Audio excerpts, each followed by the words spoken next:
Glad to jump right in with our next guest. Dr. Lisa Karmacharya is Executive Director at the Mississippi Charter School Authorizer Board.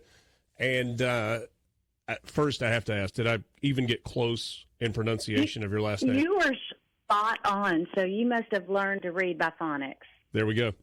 Just sound it out and make it make sense. That's right. We appreciate your time this morning. One of the things that we know is going to be up for debate this year as we move closer and closer toward a new legislative session is school choice, right? That's something that means different things to different people. How are charter schools affected by this conversation about school choice, and kind of in terms of the Authorizer Board, where do you guys fall in this conversation? Yeah, thank you for that question, and thank you for having me this morning. I think we're just simply a part of the landscape of school choice. Charter schools have been around since the early 90s, and we were a little late to the party. In Mississippi, we didn't start operating our first charter school until 2015.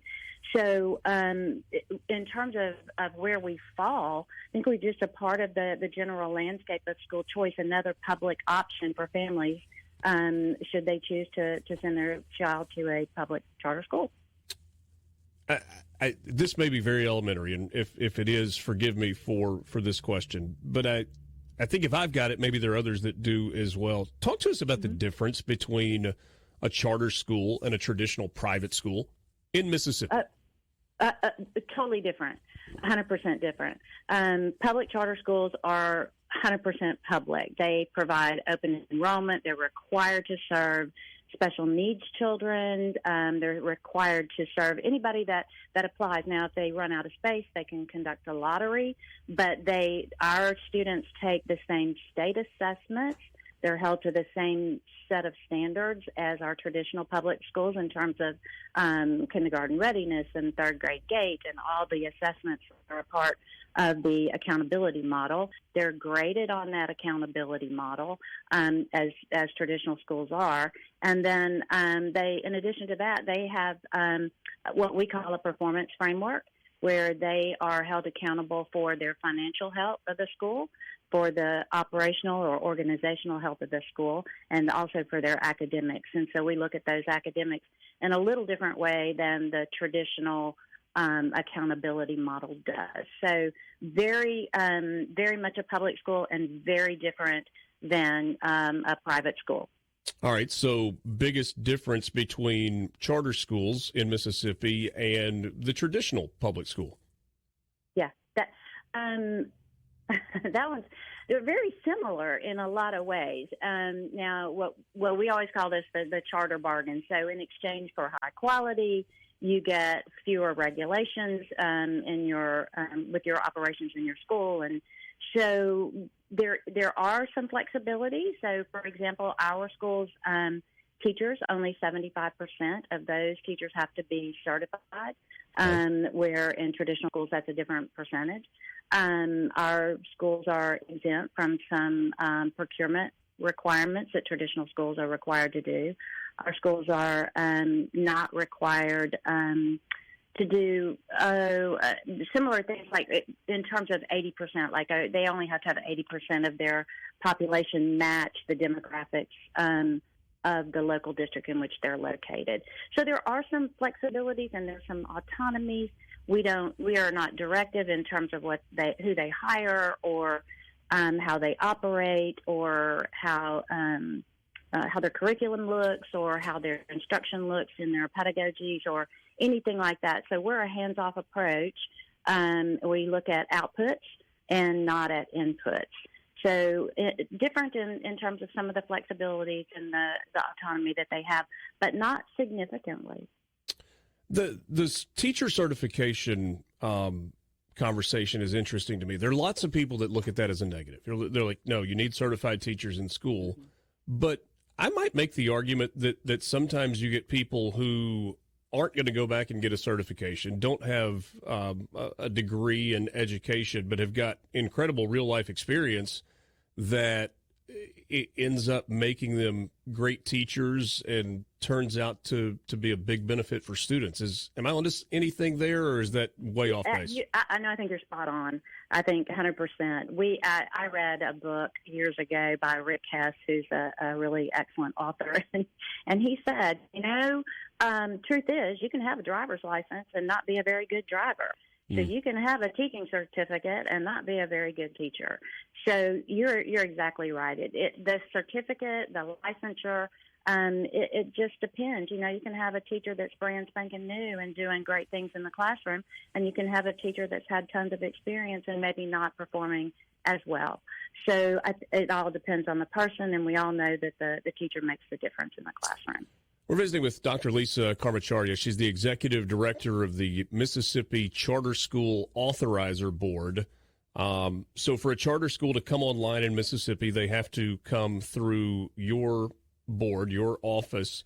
What are those qualifications? And is there a line of schools that are trying to open, that want to open, or are we kind of stagnant in terms of numbers? Well, a couple of things on that. So we are a little stagnant right now. The law only allows for a charter school to operate in a district that is rated a D or an F. Okay, so failing districts and D-rated districts. Yeah, very few school districts that are rated D or an F right now. And so that of course limits the applicant pool. We will end up saturating those areas and districts if we can only go into those D and F districts. So that's a challenge for us. And then in response to your question about what the application process is, it's a significant process. It's about a 9-month process, which is really similar to other authorizers throughout the nation. You go through several phases, a letter of intent, and then a phase 1 where the external evaluators are going to look at the application. And the bottom line is you've got to present a plan that's well-defined, very clear, and compelling, that you can bring whatever your vision is for your charter school to life, that you have the funding, that you have the leadership, that you have the capacity, and you have the support in the community to bring that vision to life. So it's extensive, it's thorough, as well it should be, because we're gonna. It's a privilege, right, to operate a charter school, because you have the people's children and you have the taxpayers' money. So you've got some real responsibility to open and operate a charter school. Are charter schools funded in the exact same way that public schools are? They are. Okay. Yes. So that funding model is exactly the same. I think I just want to completely wrap my mind around this. So honestly, I'm learning as we talk here. When you talk about those failing districts and those D-rated districts, you're obviously talking about a place where the traditional model has not worked, whether that's because of demographics or teacher shortages or administration issues or whatever. Right. Are we looking at charter schools as kind of the last chance, the last line of defense to rescue some of these kids in these failing districts? I hope not. I mean, I would hope that in Mississippi that we could be in a place where we are so committed to the children and to the families that a charter school can be an option for anybody. Sometimes your local school may or may not serve the needs for you and your family. And to have an option that's a public option where maybe a family can't afford a private school, then having that option for them, I think, is incredibly important. Having said that, the quality of the school is also important, and we talk a lot about quality.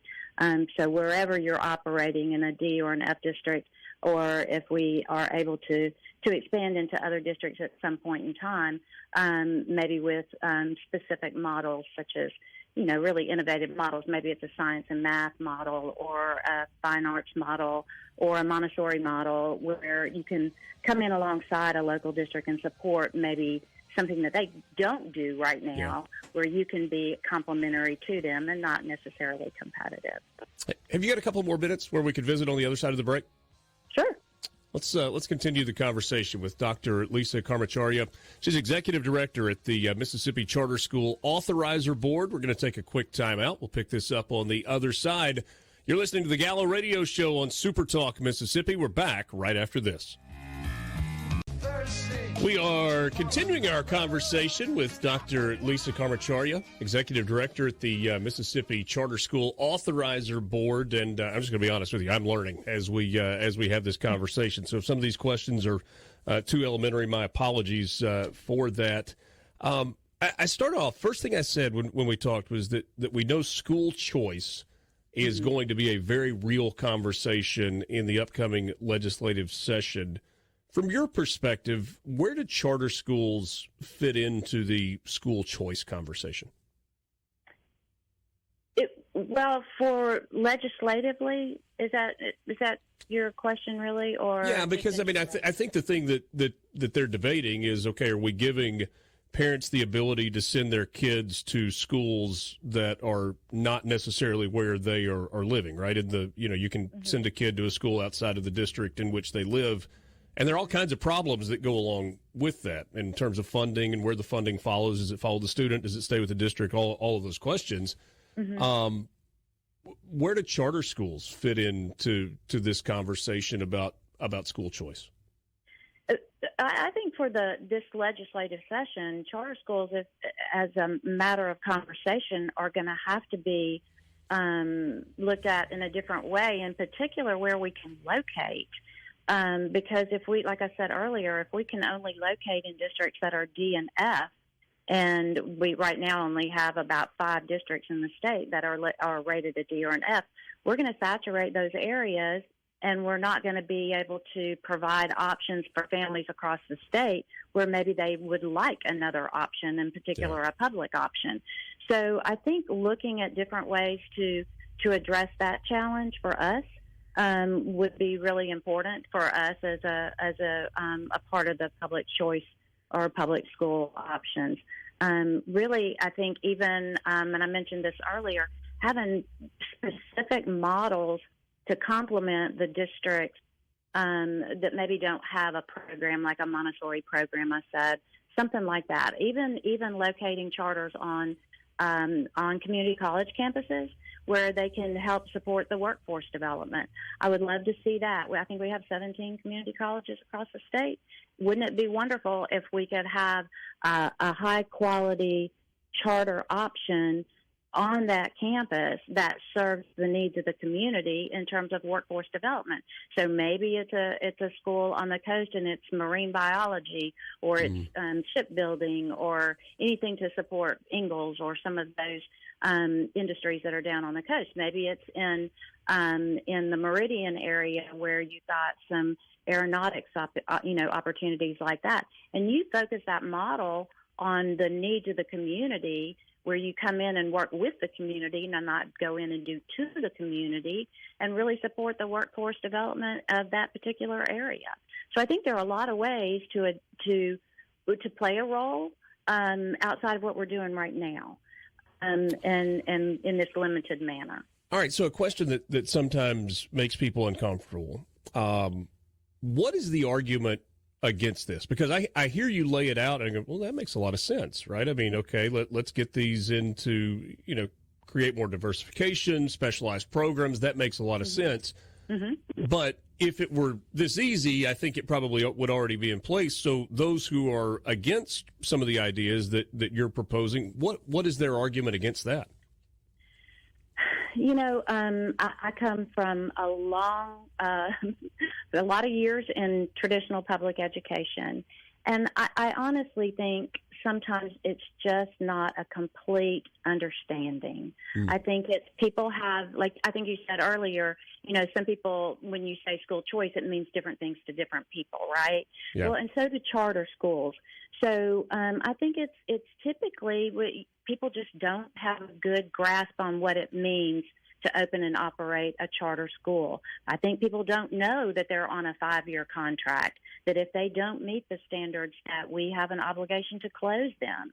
That they don't, I just don't think they know. I don't think it's any ill will or ill intent. I think it's just a matter of communication and And we have a responsibility to do that, to make sure that we are engaging in stakeholder conversations, whether they are supporters or non-supporters, so that there is a better understanding of what we do and why we do it. So increasing public awareness, I think, would really help.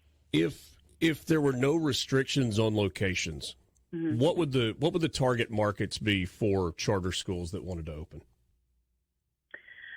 Oh, well, again, I think that differs. It depends on the area. Let's say you're in Southwest Mississippi. That may look very different. We have a school in Natchez now, so that school may, and that community may have very different needs than maybe you're up in the DeSoto County area. Well, and I was going to use DeSoto County as an example because there are a lot of school districts. Those are well-funded school districts. You've got kids Right. that are performing. Would there be an attraction for a charter school in a place like DeSoto County, or would it have to really be specialized for that to make sense? I think it would have to be really specialized for it to make sense in those large districts where there are a lot of options. Maybe there are magnet schools. Maybe there's some other options within their public school districts. So that's where I think the more innovative model that can kind of supplement, and complement the work that's going on in that district. So, but I think that takes a lot of conversation, a lot of goodwill, and a lot of learning and listening among educators, both, public traditional and public charter. It's just a matter of really, I think, understanding and seeing the benefit, because the truth is they are all our children in Mississippi. I mean, they are the parents' children first, and then when they come to us, we've got an obligation to do right by them. We have an obligation to teach them, to ensure that they get the most high-quality public education that they can get. Visiting with Dr. Lisa Karmacharya just for a couple of more minutes. She is with the Mississippi Charter School Authorized Board. What's the difference between a charter school and a magnet school? So magnet schools are traditional public schools within a district. And Okay. so a magnet school may be a specialized school for arts and music, but not all districts offer a magnet school. So it depends on the district. And usually aren't magnet schools like their entry requirements and testing as Yes. opposed to being kind of open to Yes. everyone? Mm-hmm. Most Okay. of the time. Now, people can do, districts can do different things. So they have the flexibility to do different things in terms of their, and we have districts of innovation, that are public districts, public schools, traditional districts of innovation. So we have a lot of good opportunities for families, and I think that's our duty and responsibility to make sure that we continue offering high quality opportunities for families and children. Are charter schools for profit? Not in Mississippi, no. Okay. There are places where that is the case, but that's not Yes. allowed in Mississippi. That's right. Yes, our schools have to be not-for-profits, and if you engage in a contract with a charter management organization, that organization too has to be a not-for-profit. Gotcha. So, mm-hmm. Last thing for you, and I want to go back to something that you said. You were talking about kind of the public education piece of this, and I'm not talking about schools. I'm talking about educating the public about charter schools. So Mm-hmm. if I knew absolutely nothing, I was like, Dr. Karmacharya, tell me what a charter school is. How do you answer that question? I think a charter school is an independently run public school operated on a contract term that's negotiated through the Authorizer Board, approved by the Authorizer Board, and it provides an option for families that maybe can't afford a private school, or maybe it's a school that's focused on the whole child, and that school in particular meets the needs of that parent. So very, very comparable in terms of what the educational goals would be, but different in the settings and in the organization and even in their financials, because when they first start a charter school in their pre-opening period, they don't have any funds to operate unless they have grant monies or philanthropic dollars that will help support them to get up and running. So it's an endeavor and it's a commitment, to open and operate a charter school. Great stuff. Thanks so much for your time, and wish you all the best. Hope you have a great holiday season, and hopefully we can continue the conversation going forward. I would love to do that, and Merry Christmas to you. Thank you. Dr. Lisa Karmacharya, Executive Director, Mississippi Charter School Authorizer Board. I learned a lot there. There are many of you that are listening that you probably knew the answers to all of those questions as I was answering them, but I'm guessing that, what did they say about the student in class that you got a question, but you're afraid to ask it, and you might as well go ahead and ask it because there absolutely are others that have the exact same question, but they won't ask it either. I'm guessing that's some of how that went with the charter school conversation. It's an interesting time. Interesting time in the education landscape in the state of Mississippi. Half an hour left with you. This is the Gallo Radio Show on SuperTalk Mississippi.